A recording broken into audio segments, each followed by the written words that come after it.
In the Daily Zajef video on you looking at the Star Rail character, there were a lot of people very happy thinking you were coming back to Star Rail.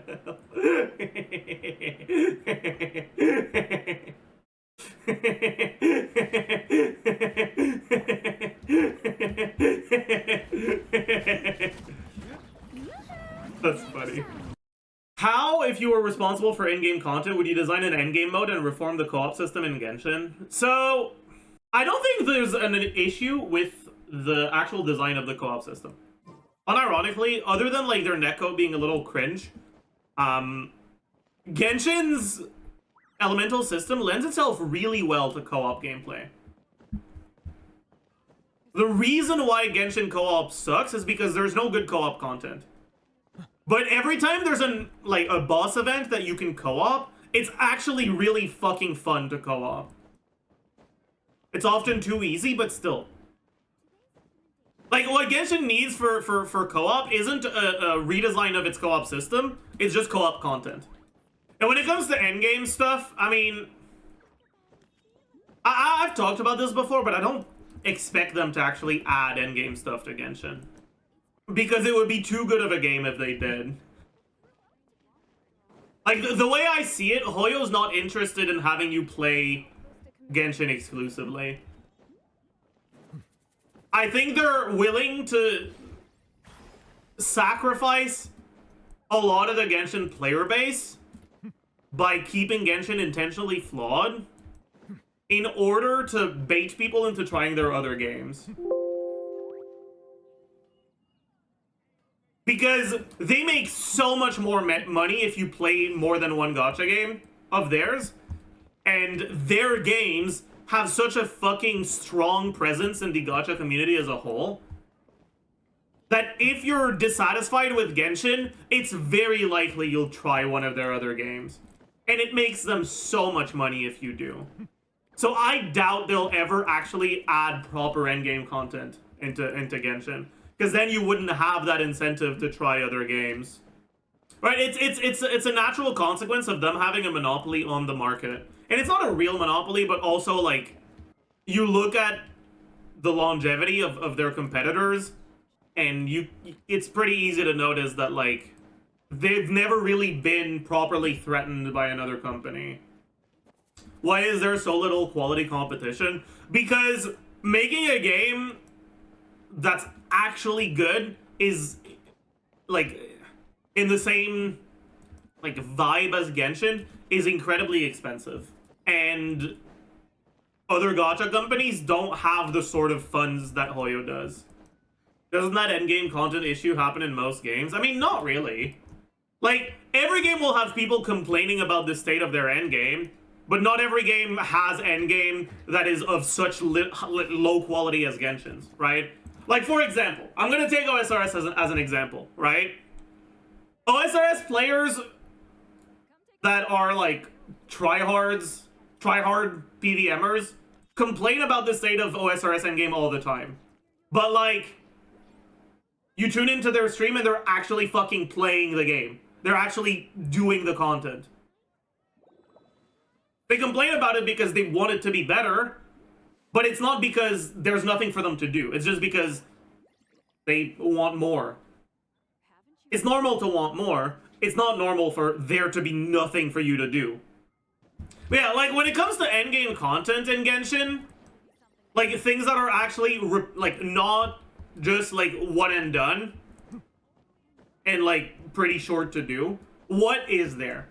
There's TCG, which doesn't actually involve the gameplay loop outside of the TCG whatsoever. There's, I mean, Teapot, I guess, but, like, that's not... Teapot is just, like, a fucking, like, really dogshit version of Minecraft. Of Minecraft Creative. Alright, like, the question is, what sort of endgame content in Genshin actually involves a combat? And the answer to that is none. Or technically, Abyss is a form of endgame content, kind of. But it's designed so that you do it once and then you're done. Every month now, actually. Same for IT, right? There's no reason to do it more than once. There's no repeatable endgame. Like, the actual combat-related endgame is artifact grinding, but that's time-gated. There's no repeatable endgame that's not time-gated in Genshin. Related to the actual gameplay of the game. And I don't think they're planning on adding that sort of content anytime soon. They might, like, 5 years from now, if Genshin's popularity, like, plummets as a way to try to bring players back. But there would need to be a strong competitor to Genshin for that to happen. Do you think Genshin is holding a stable player base or steadily declining? Oh, they're stable. They're 100% stable. Genshin heavily relies on exploration as content, but maybe people don't actually enjoy it and makes the game seem contentless. Yeah, like, a big part of the actual content that we're given is quest and exploration content. But it's not actually good. The exploration is honestly really bad. It's very repetitive. And the attempts that they make at straying away from that repetitiveness tend to result in really shitty fucking experiences.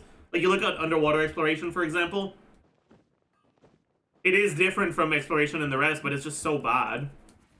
Like, you don't explore because the experience of exploration is fun. You explore because you want the rewards from the exploration. I think, well, I'm sure there are exceptions to that, but I think for most people, that's what drives them to explore. Quests, I think, are a little bit more focused on like, actually being good, but they're not given the budget that it needs for it to actually be that appealing. World quests not being voice acted is, like, so fucking stupid. And it's not like they pay their voice actors enough to justify it. You know? Like, if they actually paid their VAs well, I'd be like, okay, sure. Like, maybe they can't afford to voice their world quest. But, like, let's be honest, the voice acting industry is not an industry where there's bloated salaries. It's not like live action acting. I think it's more storage limitation, but it's not actually a limitation. Like, it's a self-imposed limitation. They don't want to bother adding a way to download only specific parts, like portions of voice packages, right? There's no reason for there to be your voice lines, like, stored once you've finished a quest, but they don't get deleted. And I get that part of that is, like, accessibility. They don't want there to be more steps to starting a quest. Like, oh, okay, I'm starting a new quest, I gotta download the voice pack for it. Like, I get that. But I also think that it's kind of them being lazy. Like, they could find a way to make it. They could, but they don't have to. Yeah, exactly. And, like, looking at the sort of returns they get out of it, their game would be significantly better, but would it actually affect their sales much? Probably not. So they don't have the incentive to do it. It would have people do the world quests more, sure. But is people doing the world quest the way they make their money? No, it's not.